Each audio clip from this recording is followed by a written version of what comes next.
Isang makabagong talumpati ng kalayaan. Mga minamahal ng kababayan, sa araw na ito, tayo nagtitipon upang bunikain ang isa sa mga pinakamahalagang kabanata sa ating kasaysayan. Ang ating pagpupunyagi para sa kalayaan. Ang kasaysayan ng Pilipinas ay isang salaysay ng tapang, pagkakaisa at walang kapantay na pagmamahal sa bayan. Ito ay isang kasaysayan na dapat nating sariwain, hindi lamang upang alalahanin ang mga nagdaang, kundi ang silbing inspirasyon sa ating kasalukuyan at kinabukasan. Sa araw na ito, ating alalahanin ang mga bayani nag-alay ng kanilang buhay para sa ating kalayaan. Sila'y mga huwaran na nagpakita na ang tunay na pag-ibig sa bayan ay hindi masusukat sa yaman o katungkulan, kundi sa sakripisyo at paglilingkod sa kapwa. Sila ay nagpapakita na ang kalayaan ay hindi isang pribilehiyo, kundi isang karapatan na dapat ipaglaban ang pangalan. Ngunit hindi lamang ang mga bayani ang dapat nating alalahanin, dapat din nating alalahanin ang mga ordinaryong Pilipino nagpamalas ng di matatawarang katapangan sa pagmamahal sa bayan. Sila ang mga magsasaka, manggagawa, guro at estudyante na nagkaisa upang labanan ang pang-aapi sa pagsasamantala. Sila ay ang mga taong nagpakita na ang tunay na lakas ng isang bansa ay nasa kanyang mga mamayan. Sa pagbabalik tanaw natin sa ating kasaysayan, sariwain natin ang mga kaganapang humubog sa ating bansa. Alalahanin natin ang mga pagsubok na ating dinaanan, ang mga aral na ating natutunan at ang mga tagumpay na ating nakamit. Sa pamamagitan nito, mas maunawaan natin ang kasalukuyan at mas magiging handa tayo sa ating kinabukasan. Sa loob ng mahigit 3 siglo, tayo naging kolonya ng mga Espanya. Panahon ito, tayo ay dumanas ng pag-aapi, pagsasamantala, di makatarungang pagtrato. Ang mga ninuno ay nakaranas ng paghihirap, karahasan, pagpapawalang halaga. Ang ating kultura at tradisyon ay sinupil at ang ating kaparapan ay nilawag. Ngunit sa kabila ng lahat ng ito, hindi tayo sumuko. Ang ating mga ninuno ay nagpakita ng katatagan at determinasyon sa hindi matatawaran. Sila ay lumaban sa pamamagitan ng iba't ibang paraan, sa pamamagitan ng armas, panulat at panalita. Sila ay nagpakita na ang diwa ng pagiging Pilipino ay hindi kayang supilin ng kahit anong persa. Ang mga rebelyon ay sumiglap sa iba't ibang bahagi ng bansa mula kay Lapu-Lapu na nagtanggol sa Mactan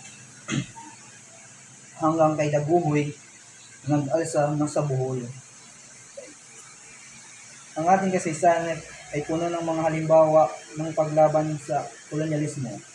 Ang mga rebelyong ito ay nagpakita na ang ating mga ninuno ay hindi handang magpaalipin at ipaglaban ng kanilang karapatan.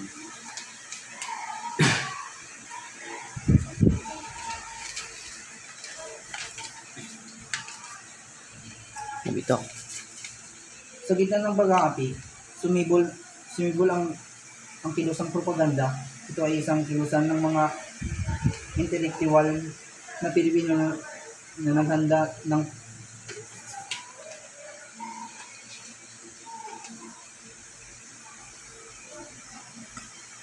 mga propaganda. Ito ay kilusan ng mga intelektuwal na Pilipino na nahangad ng reforman sa pamamagitan ng mapayapang paraan. Sila ay nanawagan para sa pagkapantay-pantay, kalayaan sa pamamahayag at reputasyon sa gobyerno. Ang ilustrado tulad ni si Rizal, Marcelo H. Del Pilar at Graciano Lopez ay naging mga busis ng kilusang ito. Sa pamamagitan ng kanilang mga akda, tulad ng No Limit Tangere, El Filibusterismo ni Rizal. Kanilang ibinunyan ang mga katiwalian at mga abuso ng mga Espanyol. Ang kanilang mga panulat ay nagmulat sa mga mata ng mga Pilipino at nagbigay ng inspirasyon sa kanila upang ipaglaban ang kanilang karapatan. Ang kilusang propaganda ay nagpakita ng edukasyon at kaalaman ay mahalagang sandata sa paglaban sa pangakil. Ito ay nagpakita ng pagbabago ay maaaring makamit sa pamamagitan ng mapayapang paraan sa pamamagitan ng pagpapalaganap ng ideya at kamalayan. Ang katipunan at ang revolusyon ng Pilipinas.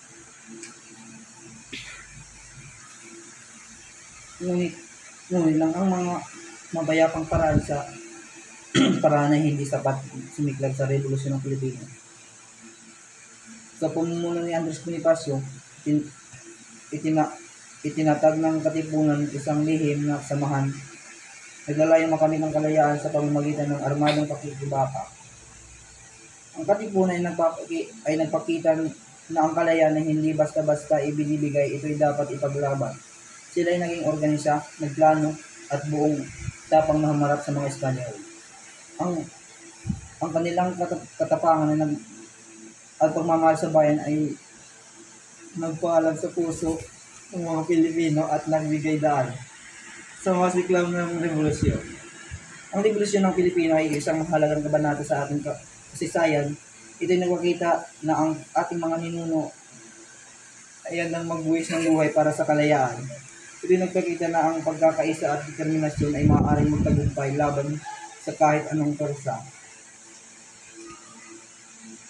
Tapos ang ilang taong nagiging paglaban, dineklara ang unang Republika ng Pilipinas sa maluslus noong 1899. Ito ay isang mahalagang tagumpay para sa ating mga ninuno.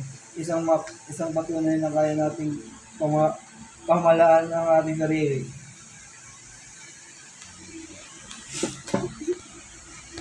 Si Emilio Aguinaldo ang naging unang pangulo ng Republika sa ilalim ng kanyang pangunguna. Sinikap nating bumuo ng isang malaya at buundad na bansa. Ngunit ang ating kalayaan ay hindi.